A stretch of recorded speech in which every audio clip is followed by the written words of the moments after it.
Hey there, I've been playing early access and let me tell you, Starfield is a vast game, and I know there are probably hundreds of tips out there. In this video, I'm going to narrow it down to the ones that truly helped me in my first 20 hours and walk you through them. Before we dive in, I want to reassure you that this video is completely spoiler free. We won't reveal anything related to the story except for some mission recommendations.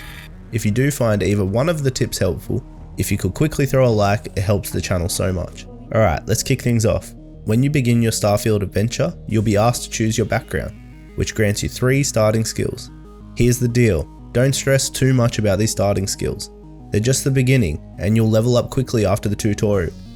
You'll even gain 3 more skills almost right away to slot in. Plus, you can unlock all of them eventually, depending on how far you want to take your journey.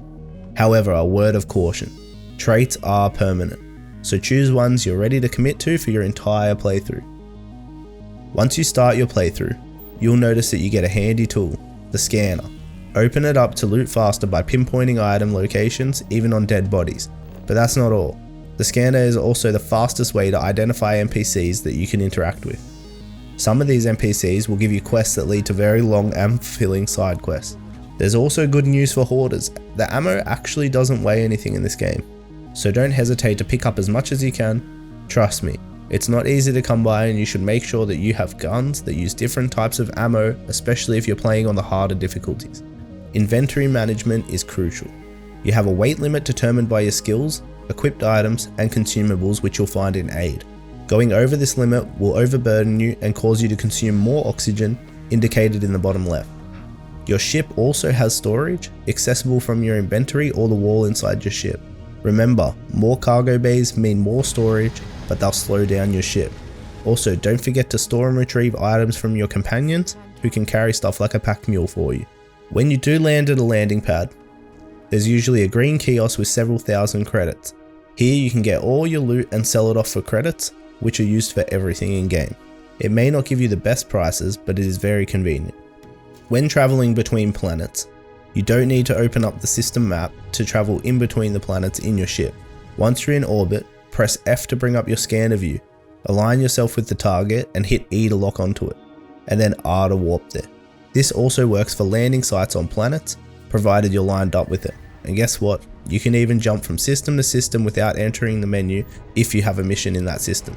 While you're getting ready to travel between planets, you'll want to get your ship looking nice. Double click to highlight the entire ship and change all its pieces colors in one go, which is a lot easier than the single sections I was doing when I started. If you visit a vendor and they don't have enough credits for you to sell all your items, you can wait or sleep for 24 hours and the vendor will refresh their wallets. And speaking of sleep, snoozing for just 1 hour gets you well rested, shown in your current statuses. Well rested gives you a 10% XP bonus for 24 hours.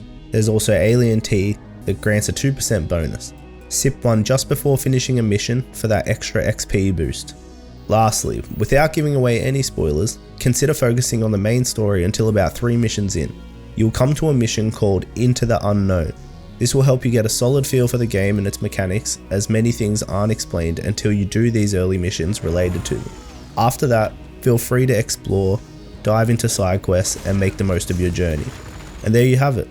There are plenty more tips to explore, and I'll be making another video with a more detailed guide on things like shipbuilding and collecting, so subscribe not to miss them. If you found this video helpful, subscribe to keep up with my latest videos, really goes a long way in supporting my channel. Thanks for stopping by.